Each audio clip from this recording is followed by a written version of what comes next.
Hi sir. How are you? I am fine. Which class are you studying? I am studying 4th class. Can you able to read those words? Yes sir. Then you start.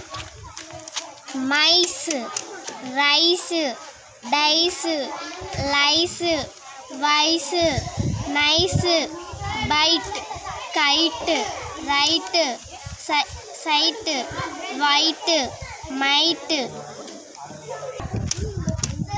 wine, line, pine, mine, fine, van, in, nine, time, mime, bike, like, hike, mile, size, wife, life, knife, fry, fire, File అది. file, fine. Very good.